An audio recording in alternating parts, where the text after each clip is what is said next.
Everybody, what's happening? We the ones.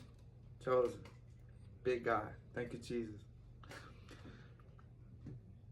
Yeah, okay, so I just want to get on here and just kind of share my testimony a little bit, you know what I'm saying? Just hopefully somebody can get something out of it. Maybe Jesus used me, to pour into somebody, you know what I'm saying? Maybe my message be heard by the right person and hopefully help somebody. Just a message about overcoming and achieving. Putting my faith in God. So, gotta give you a better understanding about me, you know what I'm saying? Like I relived, obviously, I was kind of a street person, you know what I'm saying? However you want to look at it, I just like really like making bad decisions, you know what I'm saying? Selling drugs, doing drugs, being a violent person, you know what I'm saying? Being a gang member, just being very manipulative, living a deceitful life, like continue to live all these lies and just be so blinded by the enemy. And obviously, I want to say 2022, I had finally came to the realization that wasn't who I was. Like, I didn't like who I looked in the mirror, you know what I'm saying? I couldn't understand that people seen another person, you know what I'm saying, on the outside, I was married, a little condo, whatever, little house downtown, having a little business, you know what I'm saying? I was doing pretty good to the average person would think from the outside, but on the inside, I was finally at my point. I was finally at my tired point, like that point in life, the way that, I'm tired of being who I was. I'm tired of living this negativity. I'm tired of being an addict. I'm tired of being a destructive person. I'm tired of living in negativity. You know what I'm saying? I'm tired of having this little minuscule part of my heart realizing like this ain't who you are, Michael. You're such a better person than what you're projecting and what you're being. And at the time, I would be dealing with a lot of drug addiction and finally realizing that something had more power in me than I had in myself, you know what I'm saying? Which was probably one of the most hardest steps or the biggest steps that I ever took was admitting to myself that something had more power over me than I did, and that was drugs. And at the time, I probably pushed everybody close to me enough to care away by being that, negative person, just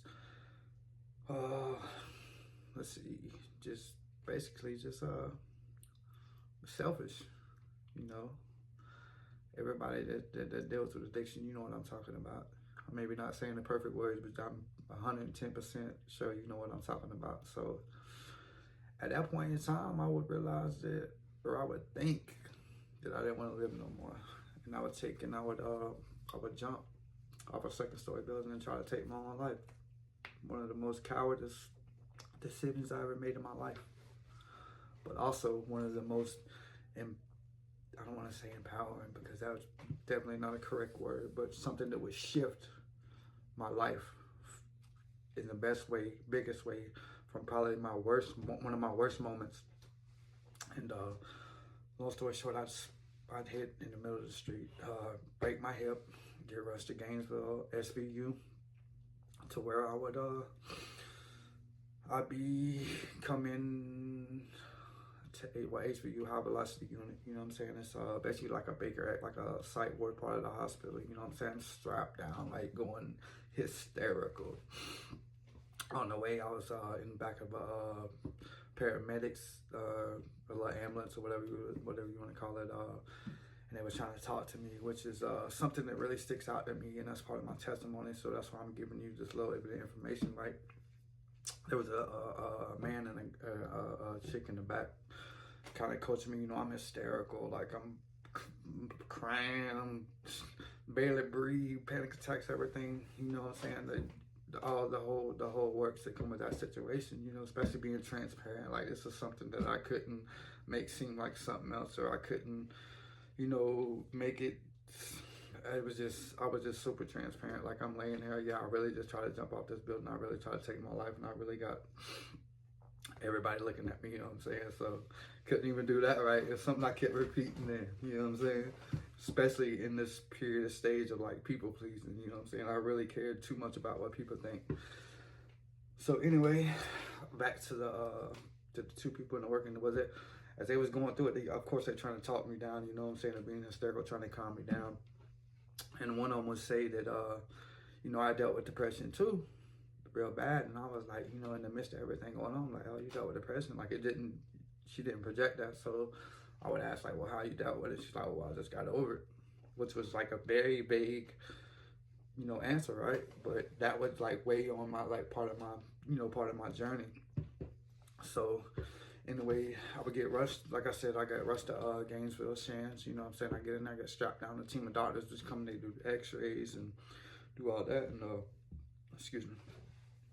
So they ended up telling me that I had a broken hip and I would need emergency surgery. So at the time, I didn't realize how much God was working in my life, and I say that, and I'll bring you to speed in just a few minutes of what I mean by that.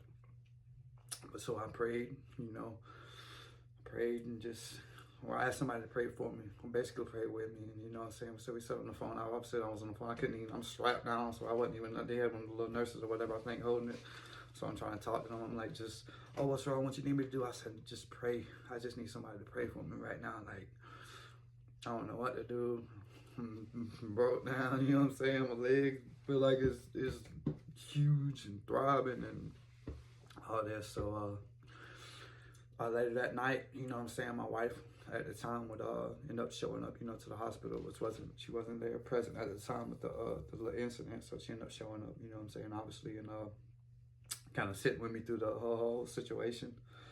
I won't speak too much on that, but like 9 days later, I ended up getting released from the hospital with a broken hip. Went through the whole rehabilitation thing, talked to the mental health counselors, about the situation in regards to like what did it look like for me moving forward, from such a dark place or a dark incident. And I was kind of in agreement. I talked to him. I ended up talking to my son, my youngest son. I realized how much of a mistake I made, just not for no other reason than I got kids, you know what I'm saying? And I wasn't thinking nothing about them. I was thinking about myself.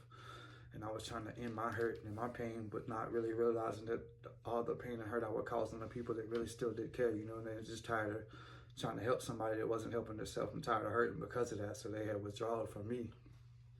And so with that, I talked to the counselors or whatever and just let them know, I realized I made a really selfish and coward decision, you know what I'm saying, when I made that choice. So in agreement, you know what I'm saying, and really just getting my mind kind of right, you know what I'm saying, at the top of the dome, I got released 9 days later. So I would go back to my house. And within 2 weeks, I would be walking again, off a broken hip.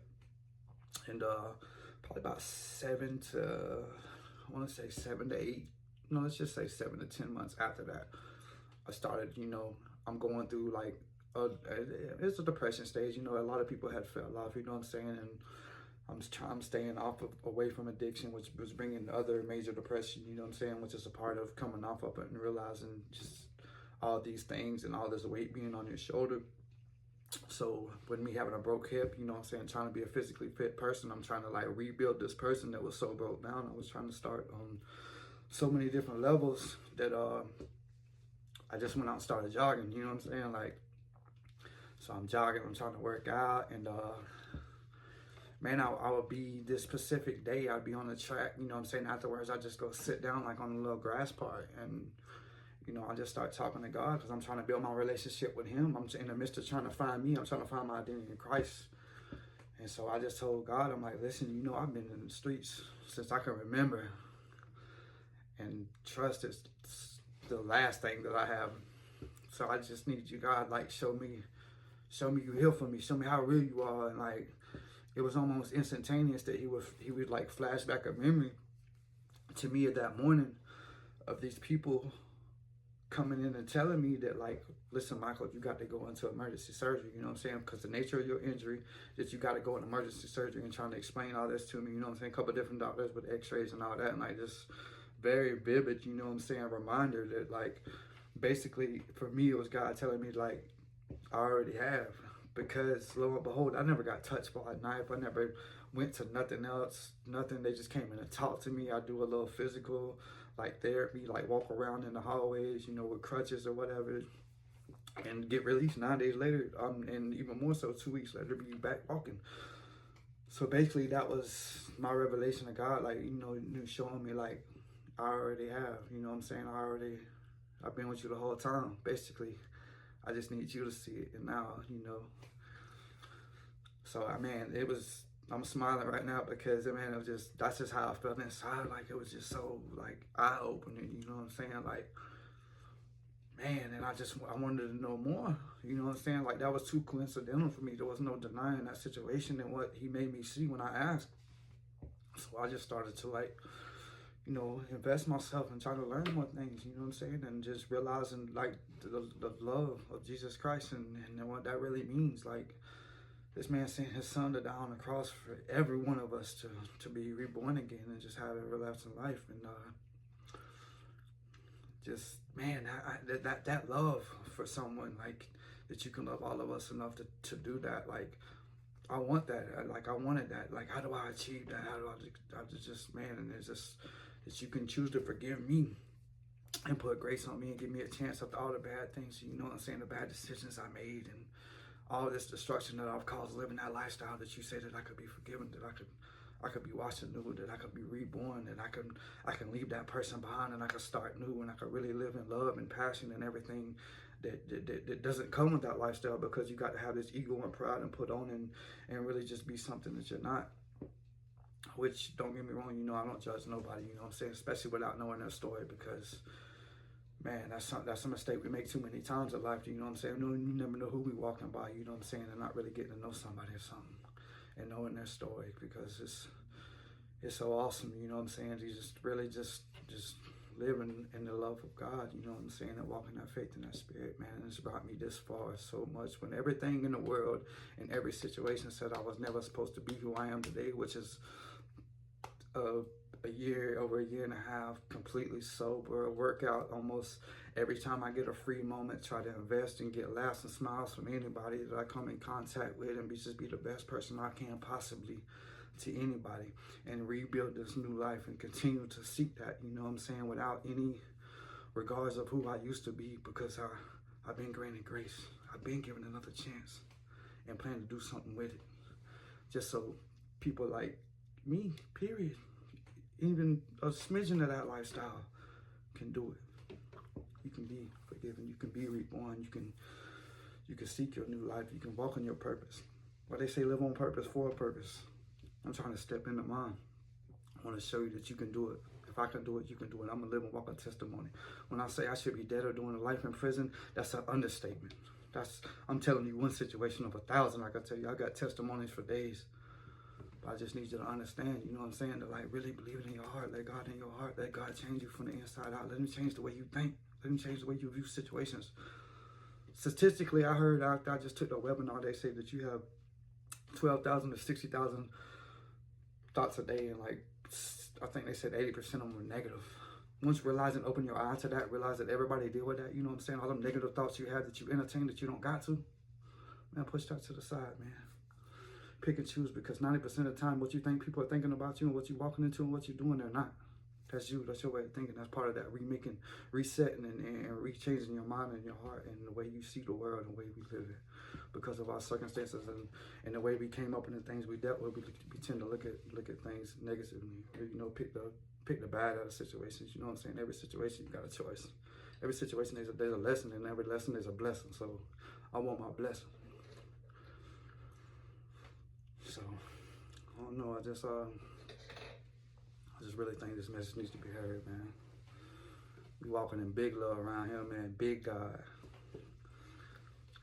And to whoever listening, man, y'all, I believe in y'all when he believed in me. And when they say no, we're going for our yes. We trendsetters, man. We set a little different. We the overcomers and the achievers, man. So you got this. We got this. Thank you, God, for another day.